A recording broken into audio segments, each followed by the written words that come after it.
జయ శ్రీమన్నారాయణ అందరికీ. ఈ నెల 25వ తారీఖు శుక్రవారం నుండి శ్రావణ మాసం ప్రారంభము. ఇక శ్రావణ మాసం వచ్చిందంటే ప్రతి ఇంట్లో కూడా ఆధ్యాత్మిక పూజా కార్యక్రమాలు ప్రతి ఇంట్లో జరుగుతూనే ఉంటాయి.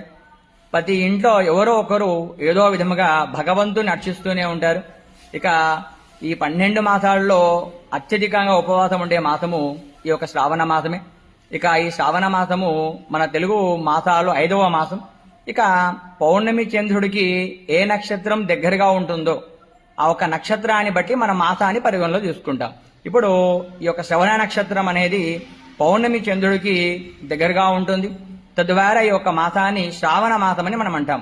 ఇక ఈ శ్రవణ నక్షత్రం అనేది సాక్షాత్ ఆ శ్రీమన్నారాయణ యొక్క జన్మ నక్షత్రం కనుక, అంటే ఈ యొక్క శ్రావణ మాసంలో ఆ శ్రీమన్నారాయణ అర్చించిన వారికి సకల శుభాలు కలుగుతాయి. అదే విధముగా ఈ యొక్క శ్రావణ మాసం అనేది ఆ పరమశివుడికి ముగ్గురమ్మలు కూడా ఇష్టమైన మాసం అట. చూడండి, ఈ యొక్క శ్రావణ మాసంలో ఎంత విశేషం అంటే 4 సోమవారాలు, 4 మంగళవారాలు, 4 శుక్రవారాలు, 4 శనివారాలు. చూడండి, నెలలో 30 రోజుల్లో 16 రోజులు కూడా వీటితోనే గడిచిపోయింది. ఇక వీటితో పాటు నాగుల పంచమి, మళ్ళా రక్షాబంధనం, ఆయగ్రీవ జయంతి కూడా అంట ఆ రోజునే. ఇక దీనితో పాటు అదే విధముగా కృష్ణుడు జన్మించింది కూడా ఈ యొక్క మాసంలోనే. మనం చెప్పుకుంటూ పోతే శ్రావణ మాస విశిష్టత ఎంతో వైభవపేదమైనది. ఇక దీనితో పాటు ఈ శ్రావణ మాసంలో ఏ రోజు ఏది వచ్చిందో మనం ఈరోజు తెలుసుకుందాం. ముందుగా ఈ నెల 25 నుండి శుక్రవారం ప్రారంభమే శుక్రవారంతో ప్రారంభమవుతుంది కనుక అందరూ కూడా మంచి అమ్మవారిని అర్చించండి. తప్పకుండా మీకు అందరూ శుభం చేకూరుతుంది.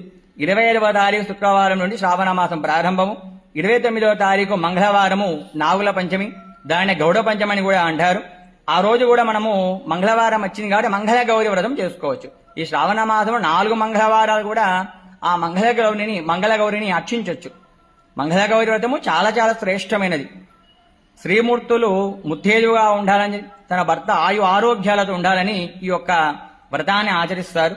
ఇక ఆగస్టు నెల 8వ తారీఖు శుక్రవారము, అంటే మన పౌర్ణమి ముందొచ్చే శుక్రవారమే వరలక్ష్మి వ్రతం చేయాలని చెప్పి శాస్త్రము. ఇక ఆగస్టు నెల 8వ తారీఖు శుక్రవారం రోజున వరలక్ష్మి వ్రతం చేసుకోవాలి. ఇక ఆగస్టు నెల 9వ తారీఖు శనివారం రోజున రాఖీ పౌర్ణమి, రక్షాబంధనం. ఇక ఆగస్టు నెల 16వ తారీఖు శనివారం రోజున స్మార్త శ్రీకృష్ణాష్టమి, ఆ కృష్ణుని యొక్క జన్మదినము.